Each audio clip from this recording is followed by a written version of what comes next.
Doctor ইউনূসের Tarique ভাবনা। এই বাংলাদেশের সাংবাদিক খালেদ মহিউদ্দিন, আপনার মঞ্জুর আলম পান্না, মাসুদ কামাল সারাক্ষণ ডক্টর ইউনূসকে নিয়ে হাউকাউ করে। ভারতের ময়ূখ রঞ্জন যেভাবে হাউকাউ করে, খালেদ মহিউদ্দিনও সেইভাবে হাউকাউ করে, অসম্মান করে। সরকারের নানা লোক নিয়ে নানানজন নানানভাবে সমালোচনা করে। বিএনপির লোকরা তো সবচাইতে বেশি ডক্টর ইউনূস এবং ইউনূস সরকারের সমালোচনা করে না? সবচাইতে বেশি করে। এখন কথা হলো, এই যে বিএনপির লোকেরা ডক্টর ইউনূসের সরকারের সমালোচনা করে, বৈষম্য বিরোধী ছাত্র আন্দোলনের বা নাগরিক কমিটির নেতাদেরকে নিয়ে সমালোচনা করে, ডক্টর ইউনূসের বিভিন্ন সংস্কার কর্মকাণ্ড নিয়ে সমালোচনা করে যাচ্ছে অনবরত ধারাবাহিকভাবে, প্রতিদিন প্রতি মুহূর্তে। এই সমালোচনা কি উল্টা হতে পারে? আপনারা কি কখনো দেখেছেন ডক্টর ইউনূস কখনো কারোর সমালোচনার জবাব দিয়েছেন? সেই শেখ হাসিনা থেকে শুরু করে আজকের রুমিন ফারহানা পর্যন্ত যারাই ডক্টর ইউনূসের সমালোচনায় বিগলিত, নিজেদেরকে এলিট ক্লাসে তুলতে পারঙ্গম প্রস্তুত, তাদের একটি সমালোচনার জবাবও ডক্টর ইউনূস কখনো কোনোভাবে দেননি। সমালোচনার জবাব দিয়ে একটি মুহূর্ত নষ্ট করতে ডক্টর ইউনূস রাজি নয়। তিনি সমালোচনার জবাব দেন না। কিন্তু সমালোচনার জবাব দেন না এটি যেমন সত্য কথা, কিন্তু তিনি তো ভাবনাও করতে পারেন নাকি? ভাবনাও তার বন্ধ না? ভাবনা নিশ্চয়ই তার বন্ধ নয়। তিনি স্বাধীনভাবেই ভাবেন, অনেককে নিয়ে অনেক কিছু ভাবেন। যারা তার সমালোচনা করে, তাদের সমালোচনা যদি উপযুক্ত হয় তাহলে সেই সমালোচনা নিয়েও তিনি ভাবেন। কিন্তু এই যে মনে করেন তারেক রহমানকে নিয়ে ডক্টর ইউনূস কি ভাবছেন? কারণ তারেক রহমানের এখন সকল ভাবনা ডক্টর ইউনূসকে নিয়ে। মির্জা ফখরুল, মির্জা আব্বাস, রুহুল কবির রিজভী, আমির খসরু মাহমুদ চৌধুরী, বরকতুল্লাহ বুলু, তারপরে আপনার মির্জা আব্বাসের নাম তো বলেছি,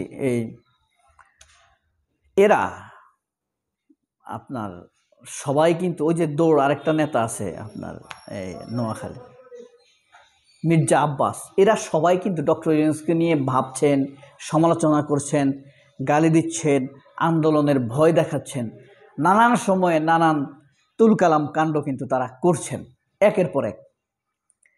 এদের সকল কেন্দ্রবিন্দুকে তারেক রহমান, মানে তারেক রহমানকে দেখাচ্ছেন, দেখেন আমরা ডক্টর ইউনূসকে ছাড় দিচ্ছি না, ডক্টর ইউনূসকে কোনোভাবে আমরা ফেলে দিতে পারি, আন্দোলন করতে পারি, হাসিনার মতো ইউনূসকে দৌড়ানি দিব, নানান অসম্মানজনক কথাবার্তা বলে কি হচ্ছে, ডক্টর ইউনূসের সাথে কিন্তু তারেক রহমানের দূরত্ব তৈরি হচ্ছে। আর দূরত্ব তৈরি হলে আপনি যেমন ভাবেন, আপনার দূরত্ব তৈরি হওয়া লোকের সম্পর্কে আপনি শত্রু ভাবেন, মনে রাখবেন আপনার শত্রুও কিন্তু আপনার সম্পর্কে ভাববে। ডক্টর ইউনূসকে আপনারা অর্থাৎ বিএনপি শত্রুর তালিকায় ফেলে দিয়েছে না একরকম। এখন ডক্টর ইউনূস কি তার দূরত্ব তৈরি করা বা শত্রুদের সম্পর্কে ভাববে না? কি ভাবছেন তারেক রহমান সম্পর্কে? যদি শত্রু হয়ে যান তারেক রহমান ডক্টর ইউনূসের, নিজের দল দ্বারা যদি নিজের দলকে বা নিজেকে নিজের দলের লোক দ্বারা ডক্টর ইউনূসের শত্রু প্রমাণিত করেন, তাহলে তো কিন্তু এই দেশের পাবলিকের শত্রু হয়ে যাবেন, জনগণের শত্রু হয়ে যাবেন। কারণ ডক্টর ইউনূসকে এদেশের মানুষ কিন্তু ভালোবাসে, শ্রদ্ধা করে, হয়তোবা ডেসপারেটলি তার সামনে দাঁড়ায়নি, কিন্তু তাকে রক্ষা করার জন্য মানুষ কিন্তু বুক চেটিয়ে দাঁড়াবে। হাসিনাকে তাড়ানোর জন্য পুলিশের গুলির সামনে দাঁড়িয়েছে, আবার ডক্টর ইউনূসকে রক্ষা করার জন্য বিএনপির বাধার মুখে কিন্তু এদেশের মানুষ দাঁড়াবে। তাহলে ডক্টর ইউনূস কি ভাবছেন, কিভাবে মোকাবেলা করবেন? কিন্তু আমার বিষয় হলো, ডক্টর ইউনূস যাকে নিয়ে ভাবেন সে এমনিই তো পচে যায়। শেখ হাসিনাকে নিয়ে ডক্টর ইউনূস একটি কথা কখনো বলেছেন কেউ শুনেছেন? শুনেনি, আমি শুনিনি। শুধু একটি কথা বলেছেন যে শেখ হাসিনার বিচারটি আইসিটিতে হওয়া উচিত, এই কথা বলেছেন। এটা আমারও কথা, আইসিটিতে হলে আর সন্দেহ থাকবে না, আন্তর্জাতিক আদালতে হবে বিচার। এই দেশের আদালত তো ভুয়া। আওয়ামী লীগে বলবে এই আদালত ঠিক নেই, যখন নেদারল্যান্ডের হেগের আদালতে হবে তখন আওয়ামী লীগ বলবে না, এটা আর বলতে পারবে না, তাহলে আন্তর্জাতিক মহল তাদের বিরুদ্ধে চলে যাবে। এখন কথা হলো তারেক রহমানকে নিয়ে ইউনূস কি ভাববে, এটা হলো মেইন আমাদের এখনকার আলোচনার বিষয়। আসলে তারেক রহমানকে নিয়ে ডক্টর ইউনূস কিছু বলবে না, কিন্তু ভাববে। কি ভাববে? তারেক রহমান, এক নম্বর ভাবনা হবে তারেক রহমান গত 16 বছর পালিয়েছিল, কিছু করতে পারেনি শেখ হাসিনার বিরুদ্ধে। এটাকেই ডক্টর ইউনূসের সঠিক ভাবনা? ভেবে দেখেন। এরপরে দেখেন তারেক রহমান যে নিজের দলকে নিয়ন্ত্রণ করতে পারছেন না। সারা দেশে হাজার হাজার চাঁদাবাজ অভ্যুদয় ঘটেছে। এসব চাঁদাবাজের তালিকা কি ডক্টর ইউনূসের হাতে নেই? আছে। ধরেন বিএনপি একটা ডেট দিল তারেক রহমান দেশে আসবে, এসব নেতারাই তো তারেক রহমানকে সংবর্ধনা দিতে যাবে, সংগঠিত করবে। এখন ডক্টর ইউনূস, এরা তো অপরাধী, চাঁদাবাজ, বিভিন্ন জায়গায় তথ্য প্রমাণ রয়েছে। ডক্টর ইউনূস এখন চুপ করে রয়েছে। আমি বলছি চুপ করে থাকবে, কিন্তু ভাবনা তো বন্ধ হয়ে থাকবে না। তখন টপাটপ এইসব 20-30 হাজার নেতাকে যখন অ্যারেস্ট করে ফেলবে, তখন বিএনপির অবস্থা কি হবে? অ্যারেস্ট কিন্তু সুনির্দিষ্ট অভিযোগের ভিত্তিতে হবে, কারণ তারা বিভিন্ন জায়গায় চাঁদাবাজি করেছে, দখল করেছে, নানান অপকর্মে লিপ্ত ছিল। বাড়ি দখল, জমি দখল, টেলিভিশন দখল পর্যন্ত তারা করেছে। এসব কি ডক্টর ইউনূসের কানে নেই? কানে আছে, আবার এসব ব্যাপারে ডক্টর ইউনূসের ভাবনাও আছে। সেই ভাবনা অনুযায়ী কাজটা হবে।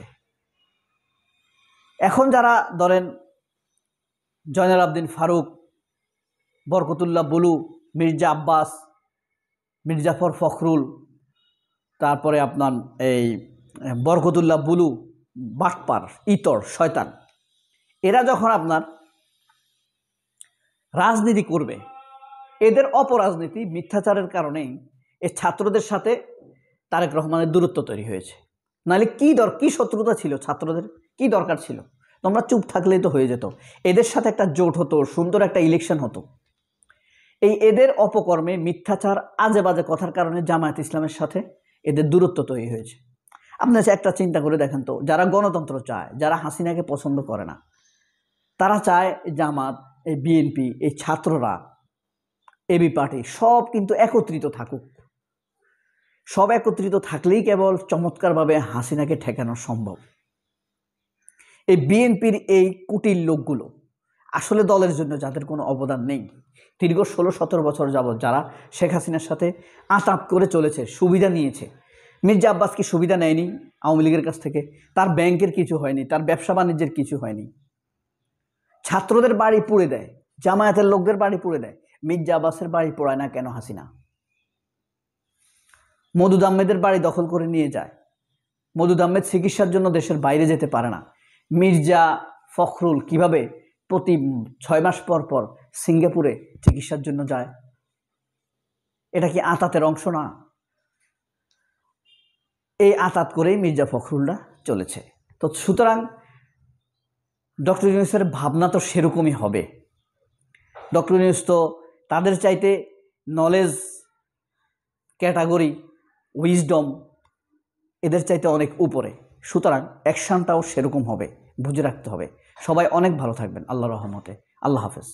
আসসালামু আলাইকুম।